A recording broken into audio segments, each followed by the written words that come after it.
네, 안녕하십니까. 제 영상을 봐주셔서 감사합니다. 구독과 좋아요도 부탁드리겠습니다. 네, 오늘은 챗GPT가 수식을 말하다 25번째 시간입니다. 제가 계속해서 TSF와 관련된 응용 수식을 한번 만들어 오고 있습니다. 지난번 24번째 만들었던 이름하여 TSF 세력 레이더 지표, 제가 굉장히 아끼는 지표였습니다. 그래서 공개할까 말까 고민을 하다가 지금 공개한 하나의 또 엄청난 지표였습니다. 세력 레이더 지표, TSF의 특성과 여기에 일목균형표의 선행스팬 1과 선행스팬 2가 만들어내는 구름, 이 구름을 매물대라고 의미를 부여하고요. 이 매물대에 TSF를 같이 조합해서 하나의 매물대 지표를 만듭니다. 여기에 레이더 지표라고 불리는 일목균형표의 후행 스팬을 사용한 레이더 지표. 그래서 이 후행 스팬을 사용한 이 레이더 지표는 바로 현재 종가 자리에서 26일 뒤에서 동행성으로 나타내준다. 그래서 26일 뒤에서 이 매물대를 돌파하는 이벤트가 발생할 때, 매물대를 돌파하는 이벤트가 발생한다.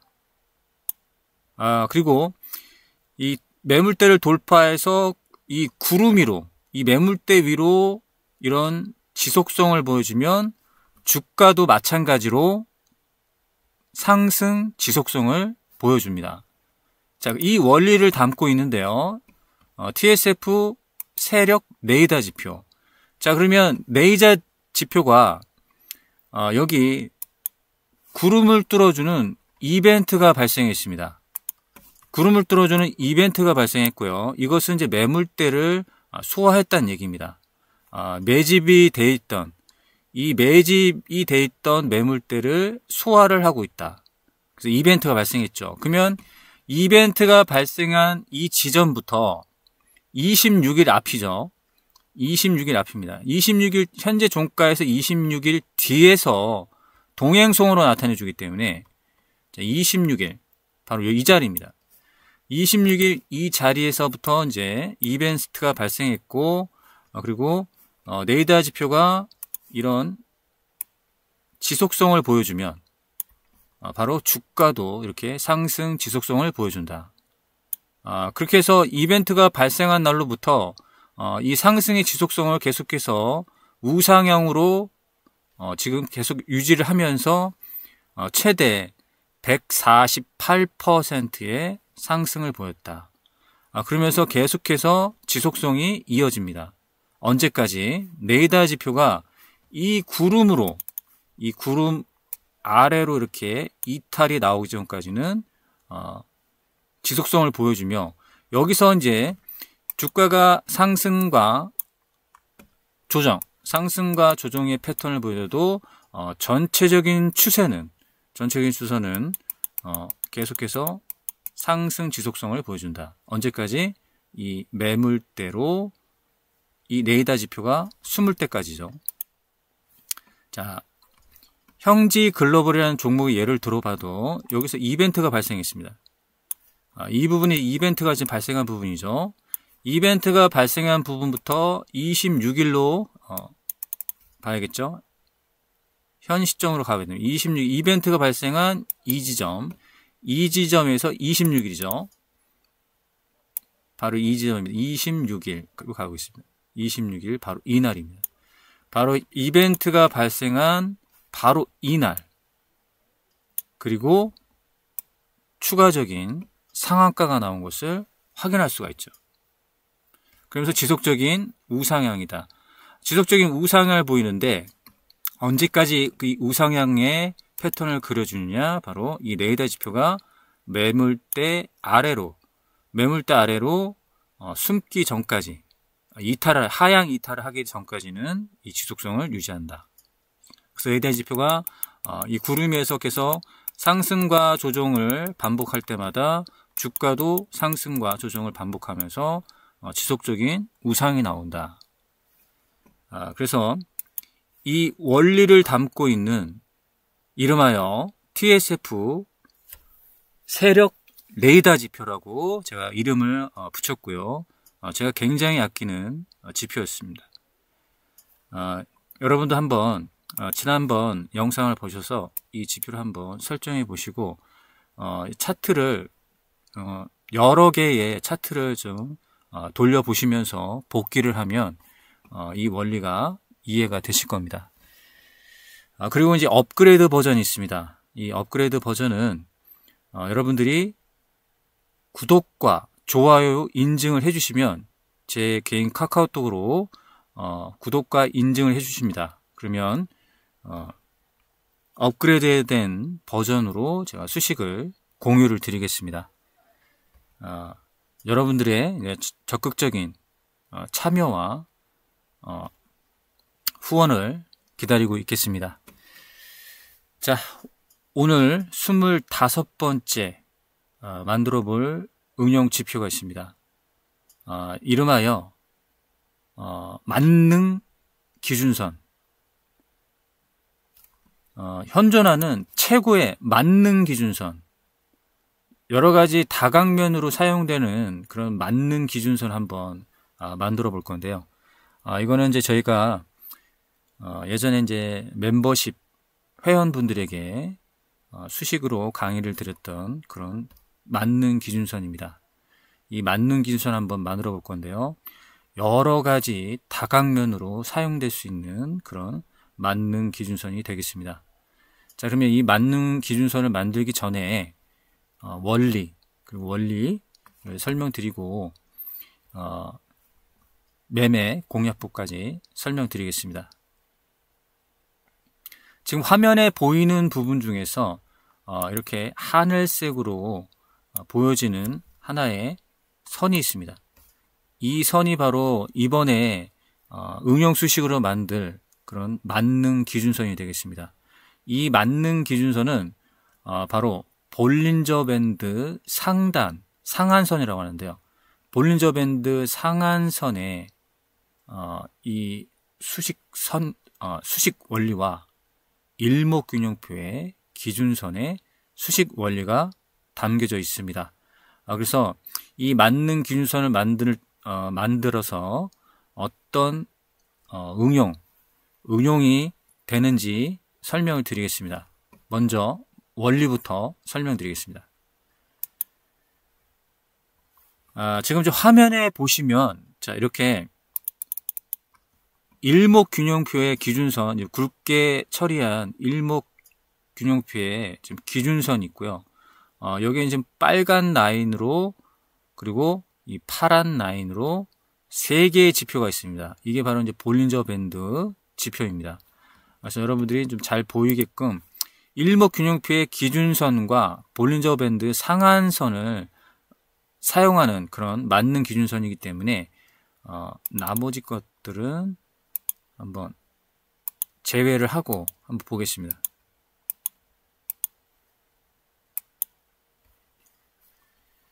자, 그럼 볼린저 밴드의 지표와 일목균형표의 기준선만 지금 남아 있습니다. 여기서 이제 여러분들도 이제 잘 알고 굉장히 유명한 이 지표가 볼린저 밴드. 자, 볼린저 밴드는 세 개의 지표로 이루어져 있죠. 볼린저 밴드 상한선, 중심선, 그리고 하한선으로 구성되어 있는데 이 볼린저 밴드는 이동 평균값에서 표준 편차, 이 표준 편차를 계산을 하고 이 표준 편차 계산에서 볼린저 밴드의 수축과 확장성, 볼린저 밴드의 수축과 이 확장성을 통해서 주가의 이 패턴을 흐름을 보는 거죠. 그리고 이 중심선이 있습니다. 볼린저 밴드의 중심선은 하나의 이동평균선의 값입니다. 그래서 이동평균선의 값과 표준 편차를 갖고 있는 상한선, 하한선으로 구성돼서 볼린저 밴드의 수축, 그다음에 확장성, 요 패턴을 보면서 매매를 하는 그런 지표가 볼린저 밴드고, 이 볼린저 밴드 지표를 활용해서 여러 가지 메모법들이 나와 있습니다. 자, 이런 분들에서 어느 정도는 이 볼린저 밴드에 볼린저 밴드 사용해서 매매하는 어느 정도의 그 부분은 알고 있을 거라고 가정을 하고, 볼린저 밴드의 지표에 대해서 전혀 모른다 하면 이 수식 강의가 좀 이해가 안 되겠지만, 그래도 어느 정도 볼린저 밴드의 지표에 대해서 좀 알고 있다. 그러면 수식 외에 응용 수식의 원리를 쉽게 이해할 수 있을 겁니다. 그래서 여러분들이 어느 정도 볼린저 밴드에 대해서 알고 있다라고 가정을 하고, 자, 이 수식 강의를 하겠습니다. 또한 여기에 보시면 일목균형표의 기준선이 있습니다. 일목균형표의 기준선은 바로 26일 기간 동안에 최고점과 최저점의 중심 가격입니다. 이것을 이 선으로 나타내 준 게 바로 일목균형표의 기준선입니다. 자, 그러면 일목균형표의 이 기준선이라는 것은 26일의 최고점과 26일의 최저점에서 이 중간 가격을 선으로 나타내 준 거. 그러면 이 기준선으로 어떤 것을 우리가 볼 수 있냐면, 바로 기준선 위에 주가가 있다고 하면, 이 기준선 위에 주가가 있다고 하면 우리가 평균적으로 생각하는 기준가, 주가의 평균 이상을 하고 있다는 거죠. 평균 이상을 하고 기준선 아래에 주가가 있다고 하면 우리가 이 주가의 평균 이하라고 보여집니다. 그러면 이게 여기에서 어떤 판단을 할 수가 있냐면, 기준선 위에 평균 이상을 하고 있다는 것은 바로 상승할 확률이 높다라고 우리가 가정을 해볼 수가 있고요.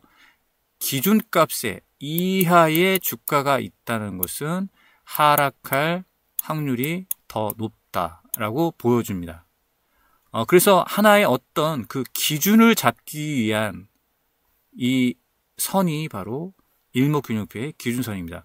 기준 이상이, 주가가 기준 이상에 있느냐, 기준 이하에 있느냐에 따라서 하락 추세인지 상승 추세인지를 우리가 판가름한다. 이걸 볼 때 바로 일목균형표의 기준선을 사용하게 되는 거죠. 또한 이 볼린저 밴드의 상한선이 있습니다. 볼린저 밴드의 상한선은 우리가 이 주가가 볼린저 밴드 상한선을 돌파할 확률은 약 2.75%라고 합니다. 볼린저 밴드 상한선을 돌파해서 나갈 확률은 약 2.75%. 볼린저 밴드 상한선을 돌파했다가 다시 볼린저 밴드 안으로 들어올 확률은 약 97.5%라고 합니다. 그래서 확률적으로 주가가 볼린저 밴드 상한선을 돌파할 확률은 2.75%, 볼린저 밴드 안으로 주가가 들어올 확률은 97.5%인데, 그러면 돌파 이후에 97.5%의 높은 확률로 주가가 다시 볼린저 밴드 안으로 들어오는 것은 우리가 눌림이냐 아니면 하락이냐, 이것을 우리가 확인할 필요가 있죠. 여기서 이제 하락해서 눌림을 받고 다시 반등하느냐, 아니면 볼린저 밴드 안으로 들어와서 눌림 받지 않고 하방 이탈하느냐, 이 여부를 우리가 확인해야 되는데요. 정확한 것은 정확하게 우리가 확인할 수 있는 것은 이 상한선 밖으로 돌파할 확률이 2.75%고 이 볼린저 밴드 안으로 다시 들어올 확률은 97.5%이기 때문에 우리가 봐야 될 것은 볼린저 밴드 안으로 다시 들어왔을 때의 97.5%의 패턴을 확인하는 게 매우 중요하다. 이렇게 볼 수 있겠죠. 그런데 이 97.5%의 확률로 주가가 다시 볼린저 밴드 안으로 들어올 확률인데 과연 눌림을 받고 눌림 반등을 주느냐 아니면 눌림을 받고 추가적인 하락을 주느냐의 여부를 어떻게 확인한다?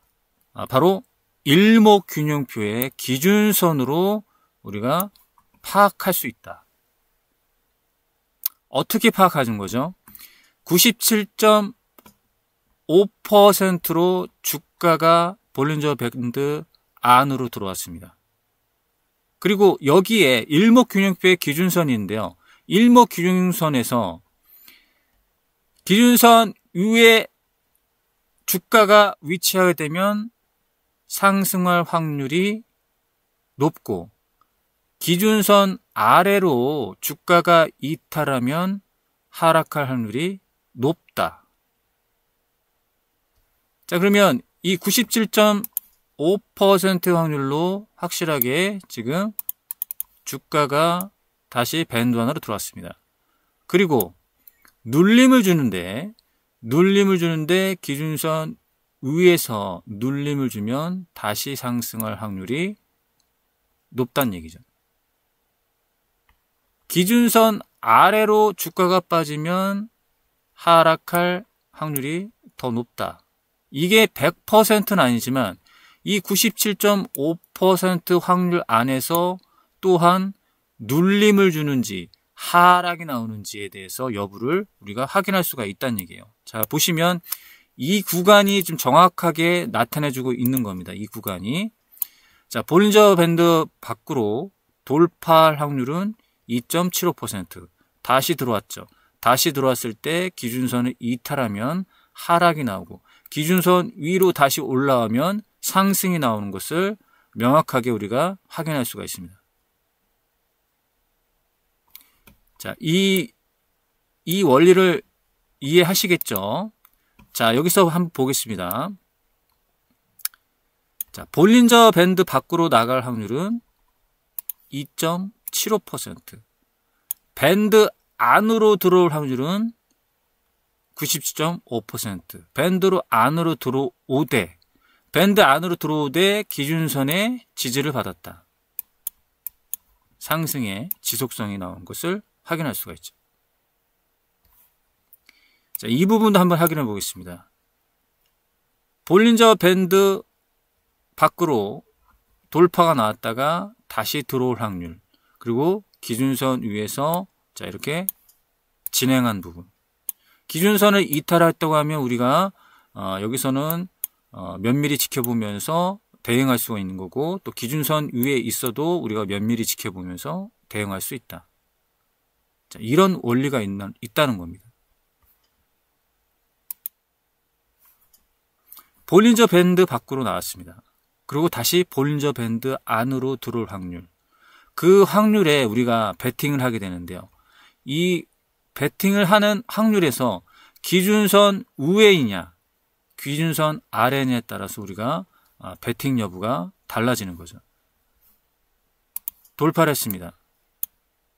바로 밴드 안으로 들어왔습니다. 근데 이번에는 기준선 아래로 빠졌기 때문에 하락할 확률은 그만큼 높아졌습니다. 확인되시죠? 자, 이 원리를 여러분들이 이해를 해야 된다.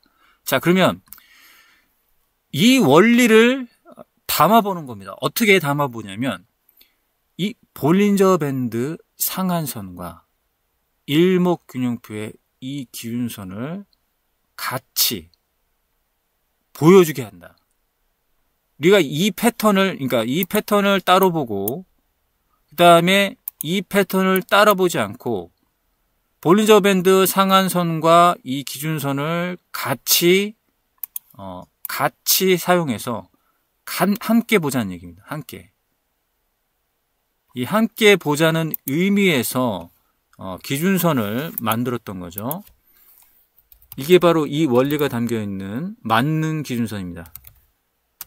한번 보겠습니다.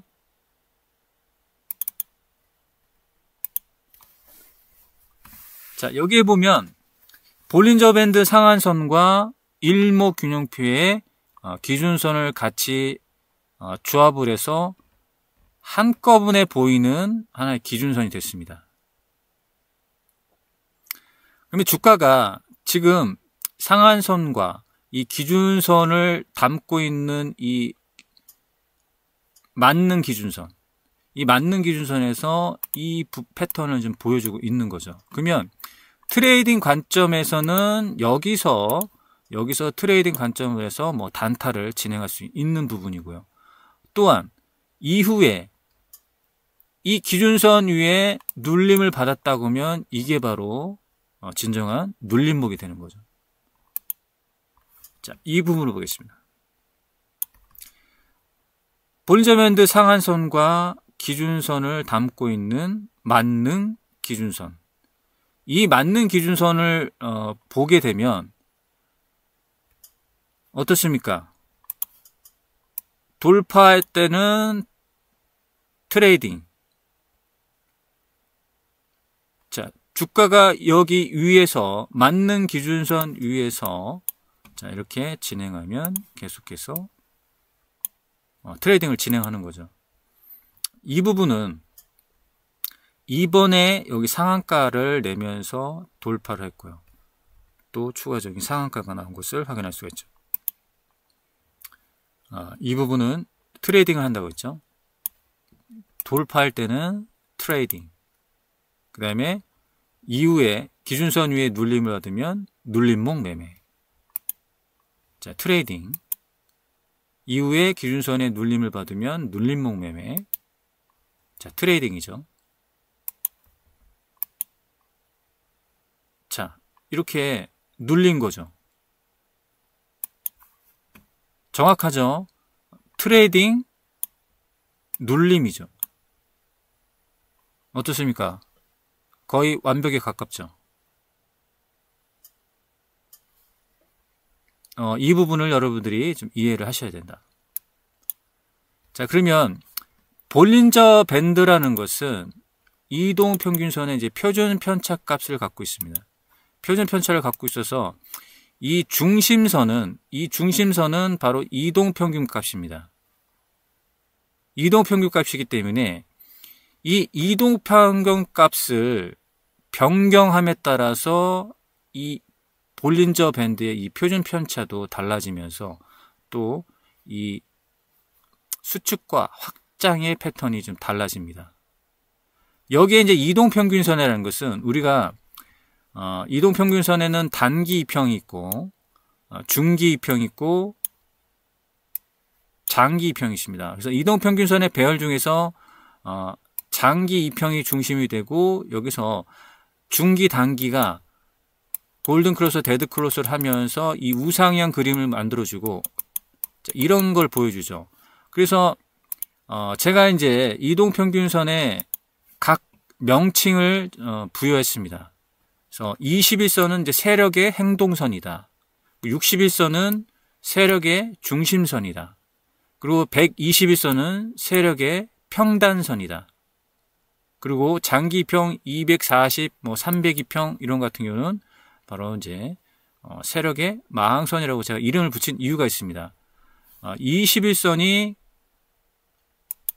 이동평균선이 21선의 이동평균선이 가장 활동성을 잘 보여줍니다. 물론 5일선도 있겠지만 5일선은 이런 이제 단타나 데이 트레이딩 할 때 5일선 매매를 하고요. 우리가 이제 보통 스윙 매매를 할 때는 61선 중심으로 해서 21선, 이 굉장히 21선이 활동성이 굉장히 크기 때문에 21선의 이 활동성을 봅니다. 그래서 이 세력의 행동선이라고 불리는 21선을 쓰게 되는데요. 그래서 볼린저 밴드의 일반적인 이동평균값은 20일입니다. 그런데 예를 들어서 볼린저 밴드의 이 기간값을 이동평균값을 60일로 바꾸겠습니다. 자, 그럼 밴드 폭이 달라지고 이 표준 편차가 달라지기 때문에 밴드 폭이 달라지죠. 여기서는 그럼 만약에 이 중심 가격 이동평균이 이제 기간이 이걸 크게 보겠습니다. 중심선을 좀 크게 볼게요. 60일에 이제 중심값을 갖죠.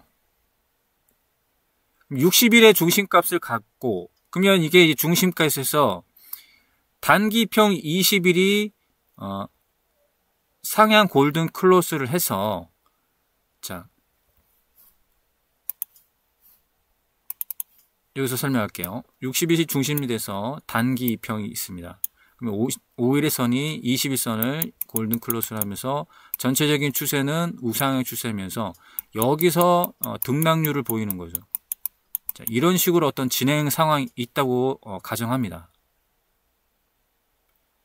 그러면 여기에 따라서 이제 볼린저 밴드가 지금 기간값 60이죠. 이동평균선이 60의 중심이 되죠. 그리고 여기에 기준선이 있습니다. 여기에 기준선이 있으면 바로 우리가 이제 중장기적으로 매매를 할 때 넘어가죠. 기준선 붙죠. 넘어가죠. 기준선 붙죠. 자, 이런 중장기적인 눌림목 매매가 가능하고요. 121선이 있습니다. 120선은 저는 세력의 평단선이라고 부릅니다. 세력의 평단선을 부르는데 한번 기간값을 120일로 한번 변경해 보겠습니다. 볼린저 밴드에. 이것은 장기 이평은 표준 편차를 1.0으로 하는 게 좋습니다. 그래서 표준 편차를 1.0으로 바꿔볼게요. 자, 그러면 이 밴드 폭이 또 바뀌면서 이런 패턴을 보여줍니다. 그러면 이 볼린저 밴드의 이제 120일, 그러면 평단이 되죠. 이게 이제 세력의 이제 평단이라고 불리는데요. 주가가 세력의 평단값을 돌파해서 눌리고, 돌파해서 눌리고, 돌파해서 돌파한 상태죠. 기준선에 눌리고, 기준선에 눌리고. 보이시나요? 자, 이런 건 이탈이 나온 거죠. 이탈이 나왔잖아요, 이렇게.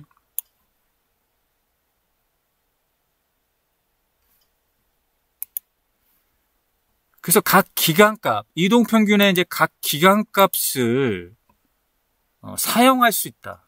이 맞는 기준선은. 이 각 기간값으로 해서 맞는 기준선을 사용할 수 있는데, 그렇게 되면 어떻게 되나요? 21선의 중심으로 해서 이 맞는 기준선을 사용하면 우리가 단기 트레이딩, 단기 스윙이나 단기 트레이딩 할 때 이 눌림목을 볼 수가 있죠. 그리고 이제 중장기적으로 봤을 때 121선에 맞는 기준선을 쓰게 되면 중장기로 봤을 때 바로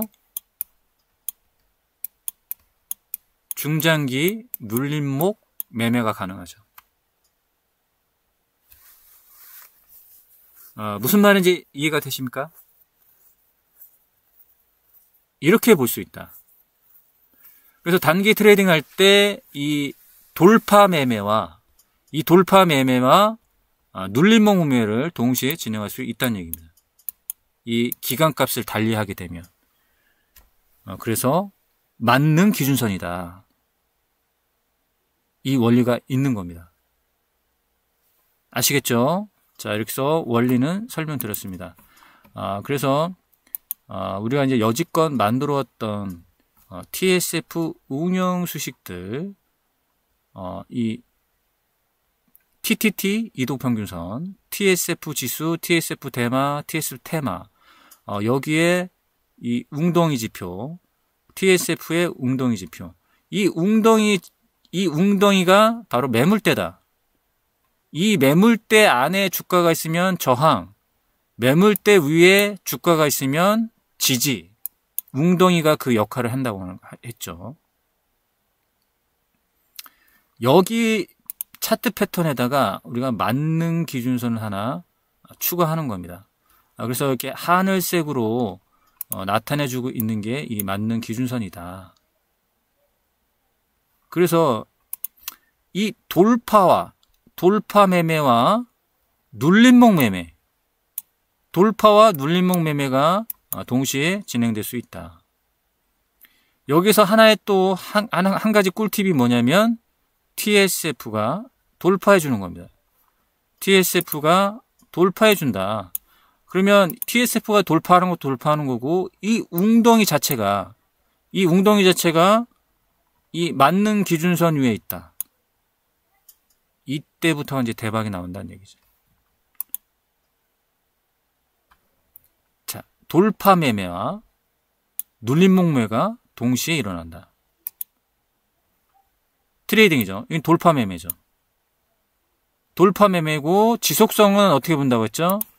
레이더 지표가 매물대를 소화할 때, 레이더 지표가 매물대를 돌파할 때, 이 부분 돌파 매매 그리고 동시에 눌림목 매매가 가능하다. 이 시기 때는 돌파 매매, 이후에 이 기준선 위에 올라오면 눌림목 매매, 그리고 지속성은 우리가 레이더 지표로 확인하면 된다. 지금 매물대 저항이란 게 지금 웅덩이 안에 지금 주가가 갇혀 있다. 저항, 웅덩이로 주가가 올라왔다. 지지. 자, 주식 트레이딩은 딱 4가지만 기억하시면 됩니다. 주식 트레이딩은 지지와 저항, 수렴과 확산만 여러분들 4가지만 기억하면 된다. 지지는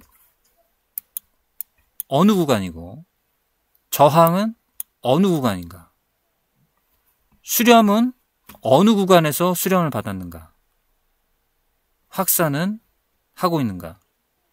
지지와 수렴과 저항만 4가지 패턴만 우리가 파악하면 성공적인 트레이딩이 된다. 이렇게 보시면 되겠습니다. 자, 그래서 한번 만능 기준선 한번 만들어 보고 다시 한번 매매 공략법을 설명드리겠습니다. 자, 수식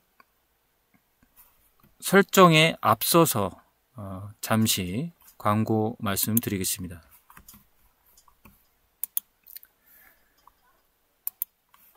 제가 주식 분석 웹사이트를 하나 개설했습니다. 세상이 좀 급변하고 있습니다. 과거 스마트폰 시대가 우리 생활에 혁신을 가져왔던 것처럼 AI 시대는 그보다 더 수십 배 빠른 변화로 우리 투자 환경을 완전히 바꿔놓고 있습니다. 이러한 시대에 막연한 감에 의존해서 주식 매매에 뛰어들 경우에 시장에서 성공하기란 사실상 불가능합니다. 단순하게 운에 맡기거나 어설픈 전략으로는 절대로 이익을 내기 어렵습니다.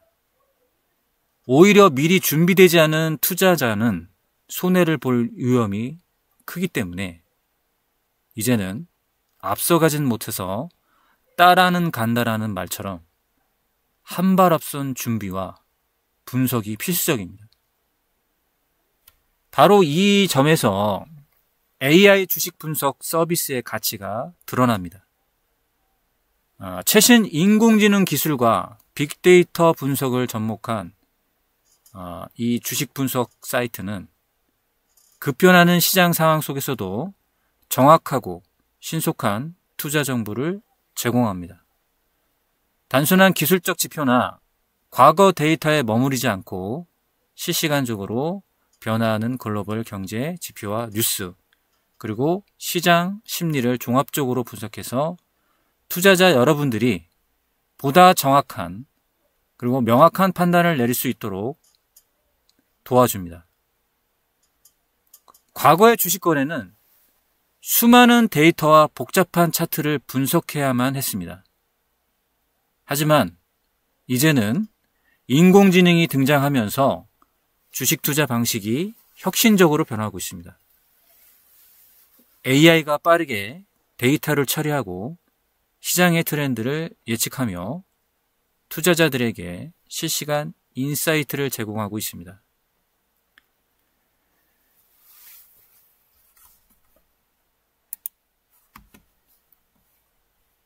비트맨의 주식 분석 웹사이트. 자, 웹사이트의 구성은 바로 AI 실시간 분석 급등 종목을 장중에 급등 종목을 AI가 두 종목을 추천하는 그런 목록이 있습니다.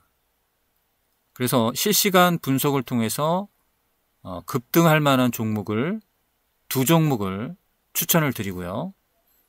AI 분석 목록을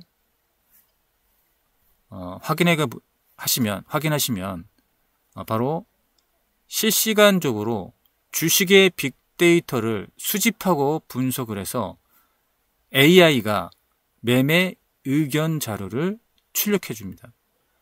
그러면 이 자료를 여러분들의 PC에 엑셀 파일로 다운로드를 받을 수가 있습니다.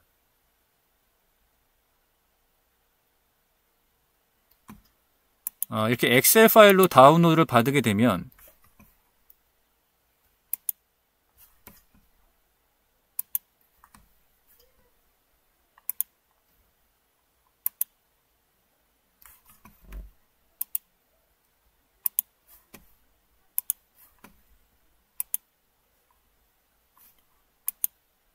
여러분들의 PC에 이렇게 저장이 됩니다.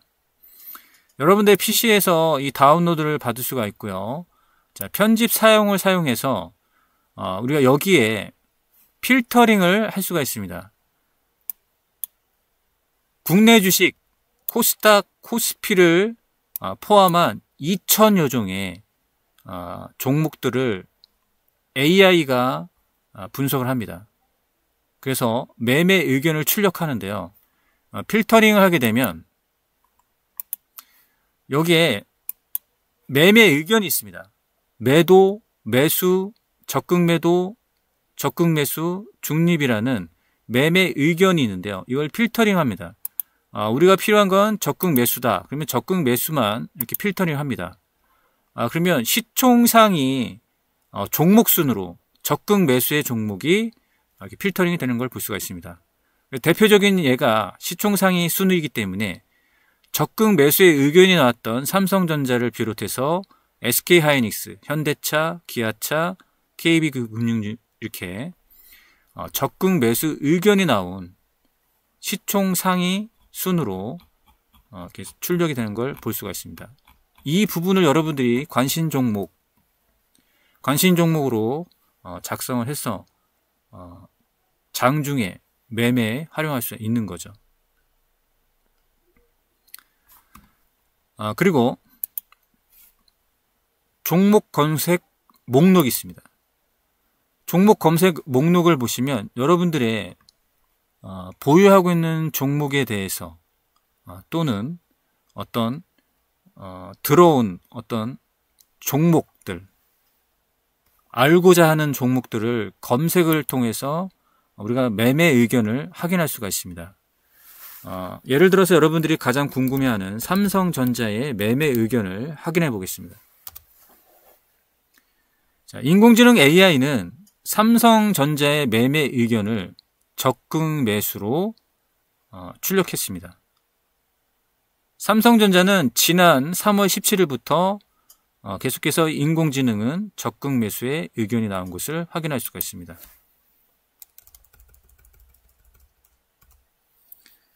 SK하이닉스를 확인해 보겠습니다.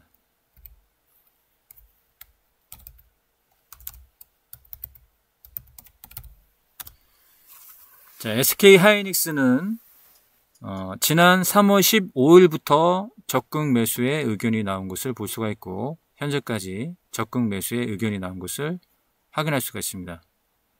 그러면 이 AI 분석이 얼마나 정확한 매매 의견을 주고 있는지 한번 검증해 보겠습니다.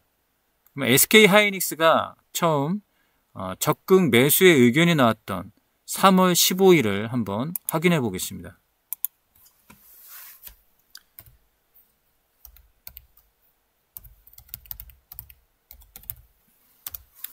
자, SK 하이닉스의 적극 매수 의견이 나왔던 부분을 확인해 보겠습니다. 3월 15일입니다. 3월 15일. 자, 이날이죠. 이날 적극 매수의 의견. 그리고 그 이후에 7.20%가 상승한 것을 우리가 확인할 수가 있습니다. 이렇듯 여러분들이 궁금해하는 종목을 종목 검색을 통해서 우리가 확인할 수가 있습니다. 그럼 보유하고 있는 종목을 홀딩해야 할지, 아니면 매도를 해야 될지, 아니면 추가적인 매수를 해야 될지, 우리가 인공지능을 통해서 매매 의견을 확인하고 여기에 추가적인 매매를 판단을 할 수가 있습니다. 사람이 할 수 없는 어마어마한 방대한 주식 데이터를 AI가 분석을 하고, 여기에 분석된 자료에 의해서 매매 의견을 준다. 그만큼 정확도가 뛰어나다는 얘기입니다. 지금은 인공지능 AI 혁명 시대입니다. 모든 산업 분야에 AI를 지금 접목하고 있습니다. 의료, 교육, 심지어 금융, 주식에도 이제는 AI를 활용할 시대입니다. 지금이 가장 좋은 시기입니다. 비트맨의 주식 분석 웹사이트, 여기서 AI가 분석해내는 이 종목들을 한번 참고를 해서 매매를 해보시길 권해드리겠습니다. 자, 구독 문의는 영상 아래 더보기란에 링크를 올려놓겠습니다.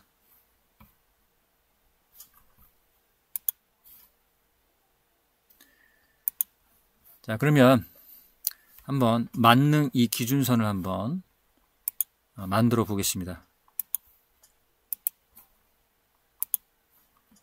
먼저 수식관리자에 들어가겠습니다. 수식관리에 들어가서 우리가 사용될 수식들을 꺼내오겠습니다. 먼저 사용될 볼린저 밴드를 꺼내오겠습니다. BOLL을 검색하면 볼린저 밴드가 나옵니다. 그래서 볼린저 밴드는 3개의 지표로 구성이 되어 있다고 했죠. 그래서 수식 1번은 중심선입니다. 그리고 수식 2번이 바로 우리가 사용될 상한선 수식입니다. 복사를 해서 메모장에 옮겨서 작성을 미리 해놓겠습니다. 자, 이렇게 메모장에 상한선 수식을 복사해 냈고요. 그 다음에 우리가 필요한 수식이 또 있죠. 일목균형표의 기준선입니다. 일목균형표 검색해서, 일목균형표는 총 5가지로 구성된 지표입니다. 그래서 수식 1번은 전환선, 그 다음에 우리가 필요한 수식 2번에 보면 우리가 필요한 일목균형표의 기준선이 있습니다. 복사를 눌러서 메모장에다 붙여넣기를 하겠습니다. 그래서 볼린저 밴드 상한선과 일목균형표의 기준선을 사용하는 거죠. 그래서 이 상한선에 변수를 넣겠습니다. 볼린저 밴드 상한선은 밴드업이라고 지금 함수가 되어 있습니다. 그러면 이거를 좀 줄여서 BU라고 변수를 지정하겠습니다. BU는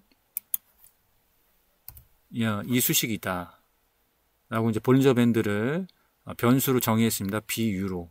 그 다음에 일목균형표의 이 기준선 수식에서 우리가 이 볼린저 밴드 상한선의 값을 기준선에 치환시켜야 됩니다. 치환시킬 때 여기 보게 되면 하이스트는 최고점을 얘기합니다. 그 다음에 하이는 고점. 고점 중에서 미드 피리어드 26일의 값을 로이스트 최저점, 저점 26일로 더하고 이걸 2등분한 거예요. 그래서 최고점과 최저점의 2등분입니다.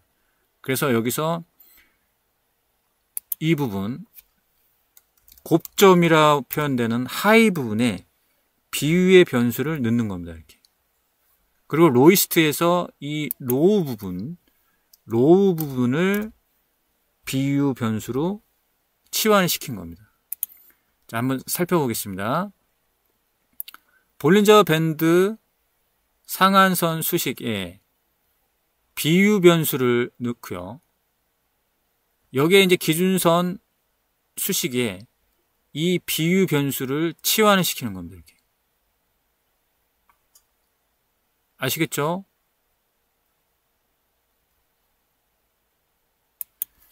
자, 그럼 여기서 이제 변수를 한 번 더 해서 이 수식이 정확하게 수식 관리자에서 인지가 되도록 여기다가 또 변수를 넣겠습니다.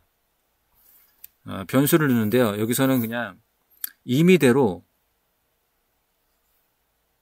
BB는 하고 변수를 넣겠습니다. BB는 하고 변수를 넣고 여기서 한 번 더 BB라고 하면 이 수식 관리자에서 한 번 더 이것이다 하라고 인지를 하게 됩니다. 수식 작성은 끝났습니다. 한번 적용해 보겠습니다. 기술적 지표에 들어가서 새로 만들기를 하죠. 그 다음에 여기선 이렇게 하겠습니다. 만능 응용 기준선. 자, 이렇게 할게요. 저는 지금 미리 만들어져 있기 때문에 이름을 이렇게 하는데 여러분들이 나름 요 만능이라는 명칭을 넣고 지표명을 좀 만들어 주시면 됩니다. 수식 1번, 수식 1번에서 이제 작성된 수식을 붙여넣기를 하죠. 그 다음에 여기서 어떻게 하느냐, 만능 기준선이라고 수식 이름을 하면 되겠죠. 그 다음에 지표 조건 설정에 가서 볼린저 밴드의 이제 피리어드 값을 정해야 되죠. 피리어드 기간 값을 기본적인 20부터 하겠습니다. 그 다음에 표준 편차 D1 값 2.0이죠. 그 다음에 일목균형표의 미드 피리어드 값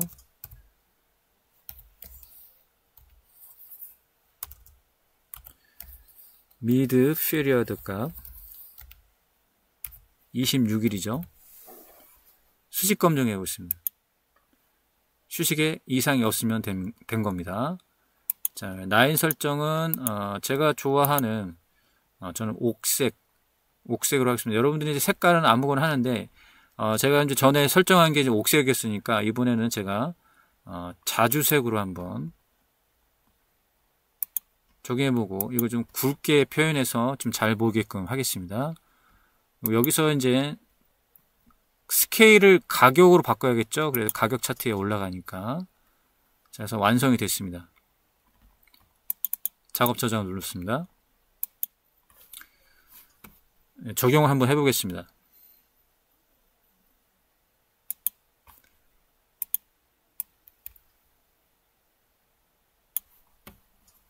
메뉴 보이기 해서 기술적 지표 가장 하단에 맞는 응용 지표.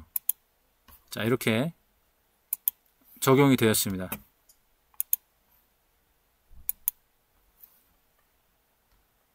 자, 그러면 이 기준선을 중심으로 해서 한번 매매 공략법과 패턴 한번 알아보겠습니다. SK 하이닉스를 보게 되면 이 기준선 위에 미치지 못했죠. 이니텍 보면 요 맞는 기준선 위로 주가가 올라왔고 웅덩이도 탈출했고 TSF가 돌파한 것을 확인할 수 있고, 그 다음에 레이더 지표를 보게 되면 지속성을 보여주기 때문에 딱 타점이 어디 구간이었는지를 확인할 수가 있죠. 그리고 우리가 지속성을 확인만 하면 되겠죠. 자, 이 기준선 위에 올라가서 돌파 매매와 나중에 이제 눌림목 매매도 가능하고, 이제 돌파 매매가 가능하죠. 이 돌파 매매다. 볼린저 밴드 상한선을 돌파했다. 이렇게 보시면 돼요.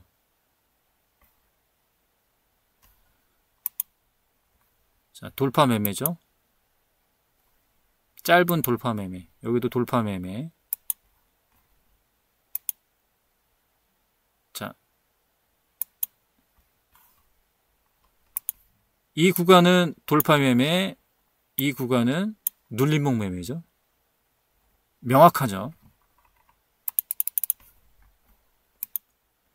돌파 매매죠. 자, 이 구간은 돌파 매매죠. 자, 이 구간은 눌림목 매매죠. 정확하죠. 돌파 매매. 자, 이 구간은 돌파 매매, 이 구간은 눌림목 매매죠. 정확하죠. 자, 이 구간은 돌파 매매와 눌림목 매매가 되는 거고요. 이 구간은 눌림목 매매가 되겠죠. 자, 이 구간은 돌파 매매, 이 구간은 눌림목 매매. 이탈하면 손절. 돌파 매매, 눌림목 매매. 자, 이런 거는 이제 돌파 매매로 볼 수 있겠죠. 그 다음에 여기는 눌림목 매매. 확인되시죠? 자, 그러면 이걸 이제 기간값을 바꾸줌에 따라서 달라질 수 있습니다.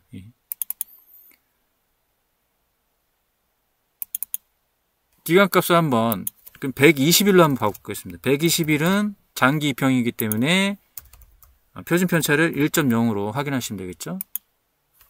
자, 이렇게 되면 우리가 중장기적으로는, 자, 우리가 중장기적으로 본다고 하면 이 선을 넘어섰을 때, 이 선을 넘었을 때 한번 보는 게 낫죠. 그러니까 우리가 이제 중장기적으로 봤을 때 이 선을 넘었었을 때 우리가 지금 트레이딩을 진행했다고 하면,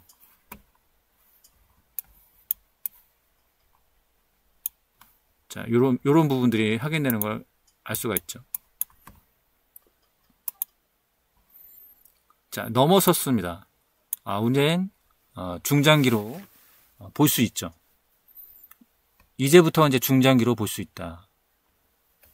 이 기준선까지 눌린 것까지 보는 거죠. 우리가 중장기로 보니까 이 기준선까지 눌리는 걸 본다. 넘어서지 못했기 때문에 중장기는 아니고, 그리고 트레이딩적인 면도 아니죠. 왜냐하면 매물대에 지금 갇혀 있기 때문에 저항이 굉장히 많이 되어 있다. 이런 걸 이제 함부로 매매하면 안 되겠죠. 그만큼의 이 매물대를 소화될 부분이 많기 때문에 추가적인 상승이 어려울 수가 있습니다. 이런 부분들 여러분들이 이해를 할 수가 있습니다.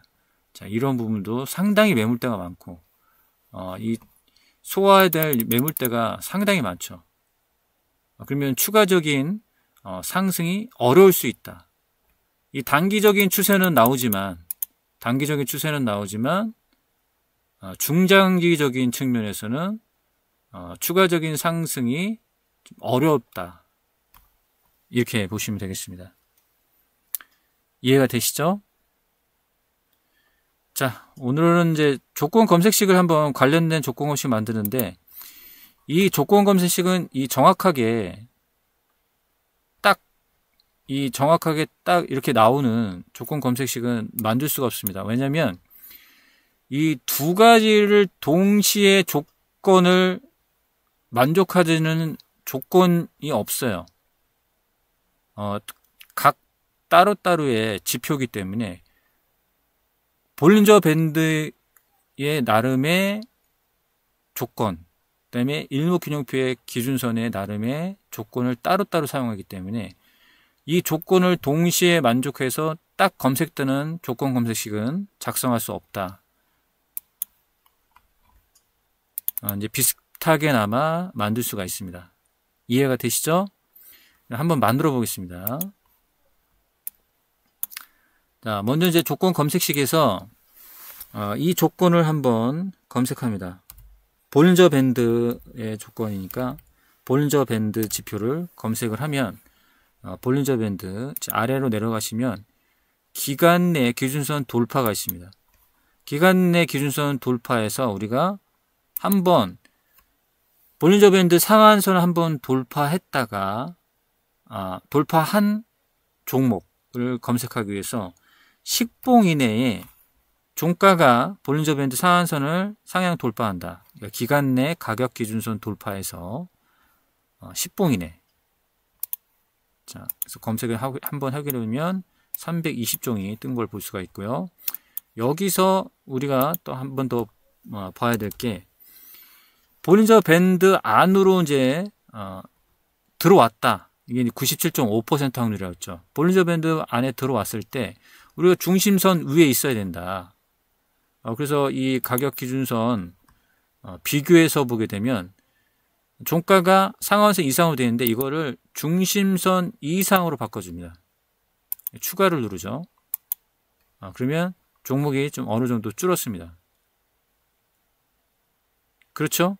그 다음에 이제 볼린저 밴드에서 이 부분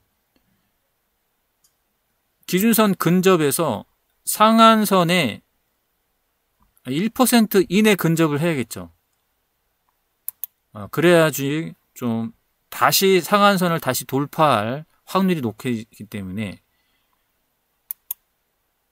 그러면 49%로 줍니다. 49%로 이제 49 종목으로 완전히 확 줄었죠. 자, 이 부분에서 우리가 이제 여기 기준선 위에 있어야겠죠. 그래서 일목균형표라는 일목균형표를 검색을 합니다. 그러면 일목균형표에서 여기 보시면 기준선 비교가 있죠. 기준선 비교에서 주가가 기준선 위에 있어야겠죠. 같거나 위에 있어야 된다. 자, 이걸 추가하게 되면 우리가 볼린저 밴드 안으로 들어올 확률이 97.5%에서 기준선 이상에 있는 거죠. 기준선 이상에 있다. 그러면 세 종목이 더 줄었습니다. 기준선 이상에 있다는 거죠.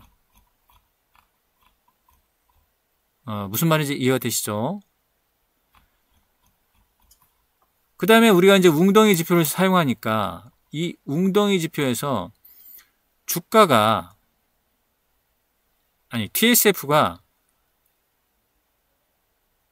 지금 이 지수이평 20 위에 있으면 어느 정도의 정배열을 확인할 수가 있겠죠. 그래서 TSF를 한번 검색해 보겠습니다. TSF. 자, TSF에서 지표 간의 비교가 있어요. 지표 간의 비교에서 TSF 20이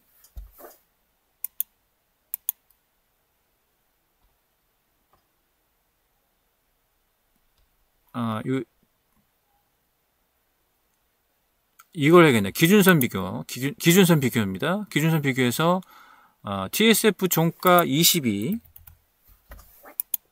우에 있어야 된다. 뭐에? 여기 단순이 아닌 지수입형 20에 우에 있어야 된다. 자, 이렇게 됐죠. 그 다음에 다시 한번 일목균형표에 들어가서 일목균형표에 들어가서 이게 우리가 이제 매물대를 소화하면서 주가가 상승할 때 보면 꼭 병곡이 일어납니다. 이 병곡이 일어나요. 매물대를 소화하면서 주가가 상승할 때 보면 항상 병곡이 일어납니다. 그런 걸 패턴을 볼 때 보면 이렇게 수련받고 항상 변곡을 만들어낸다. 이 상승할 때 항상 병곡을 만들어내요. 이 병곡을 보는 게 바로 일목균형표에서 추세가 있습니다. 이 추세가 있는데 이 추세를 전환선 상승, 기준선 상승을 추가합니다. 그러면 병곡이 만들어집니다. 이 병곡이 만들어지는 패턴을 보여준다. 그러면 11종목으로 준 걸 볼 수가 있죠. 11종목 중 줄였고 또 신고가가 있습니다. 적어도 우리가 20일 신고가는 나야 된다. 그럼 신고가에서 20일 신고가 추가를 누르죠. 9종목으로 줄었습니다. 그렇죠?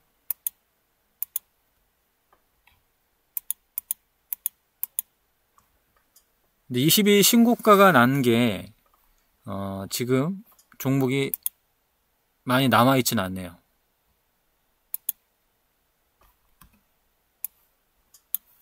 그래도 이 장기적인 추세로 가는 종목들이 더러 보이긴 하는데, 자, 다올 투자증권 같은 경우는 좋죠. 웅덩이도 탈출했고 이 기준선 위에서 진행하고 있고 중장기 추세도 나왔죠. 중장기 추세도 나왔습니다. 보게 되면 지금 여러분들이 지금 121선을 보고 있어서 그런데 이걸 이제 21선으로 바꾸시면 됩니다. 그러면 확실히 확인할 수가 있죠. 이게 이렇게 된 거죠. 자, 보이시나요? 자, 이렇게 돌파 매매, 이제 나머지 거는 눌림목 매매로 진행하면 돼 있고, 자, 요거는 이제 눌림목 매매죠. 여기 보세요. 여기 눌림목 매매다. 자, 눌림목 매매. 자, 요것도 눌림목 매매였죠. 눌림목 매매, 눌림목 매매.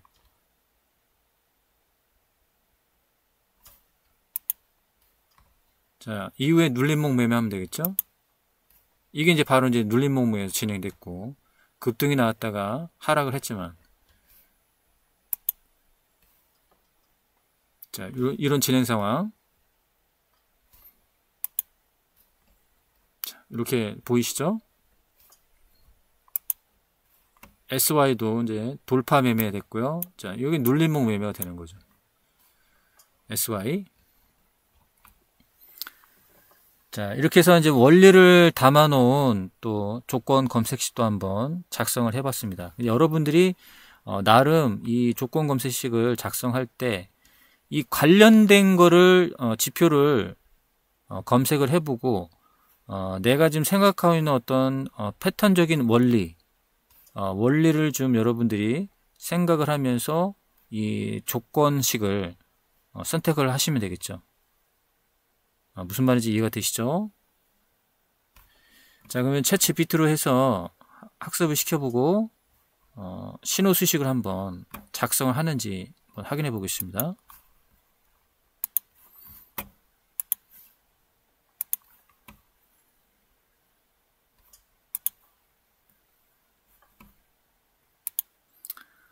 저는 코딩 로직에 탁월한 O3 미니 하이를 사용하겠습니다. 그리고 여기다가 이제 수식을 인지를 한번 시켜 볼게요.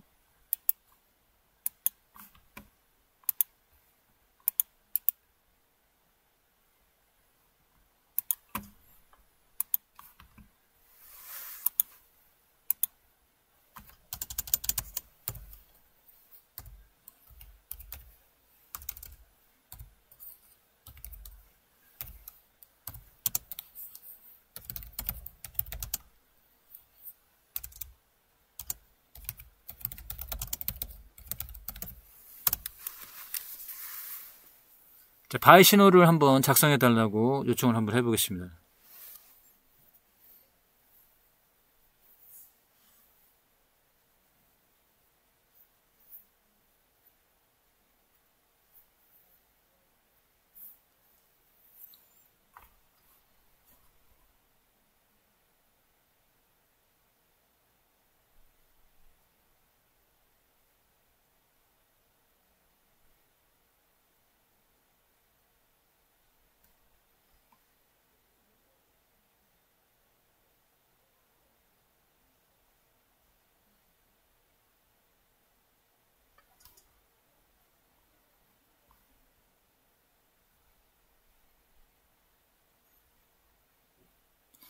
이 신호를 한번 정리를 해서 한번 적용을 한번 해보겠습니다. 자, 여기까지는 됐고요. 그 다음에 여기를 보게 되면은 뭐 if 종가, 전일의 종가, 그리고 BB, 전일의 BB, and 종가가 크고, 그 다음에 then, 뭐 시그널 바이, 뭐 이렇게 되어 있는데요.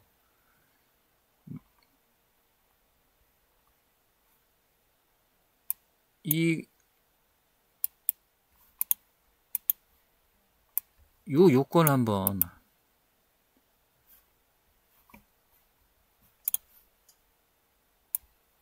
남겨두고, 그리고 요거는 일반 가로로 바꿔야겠죠?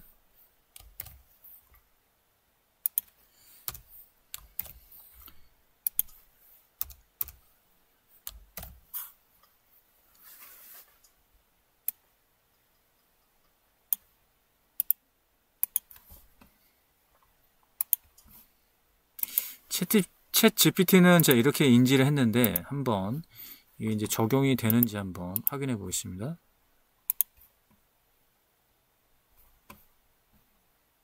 신호 감지해서 새로 만들기. 자, 붙여넣기를 한 다음에 GPU 변수가 들어가겠죠. period 20 D1 2.0 with period 20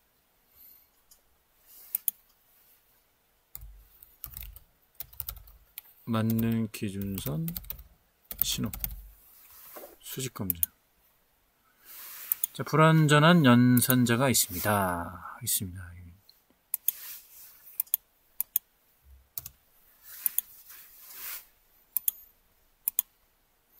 이 수식의 원리가 맞지가 않는다는 얘기죠. 이 자체가 수식이 말한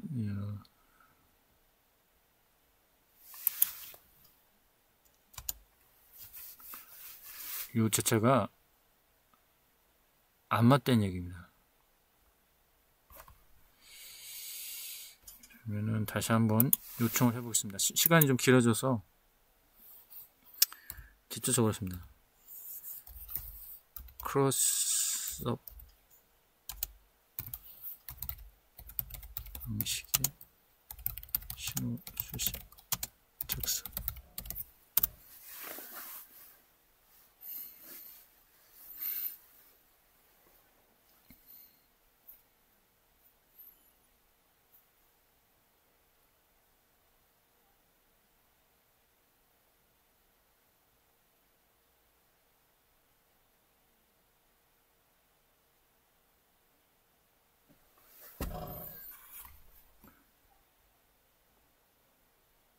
자, 이렇게 나왔는데요.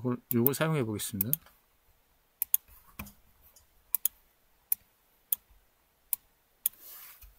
이 방식 자체가 안 맞고요.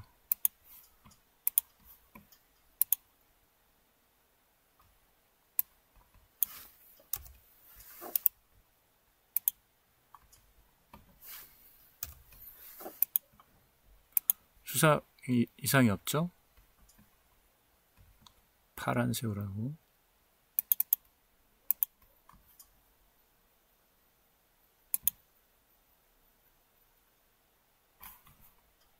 수직 검색.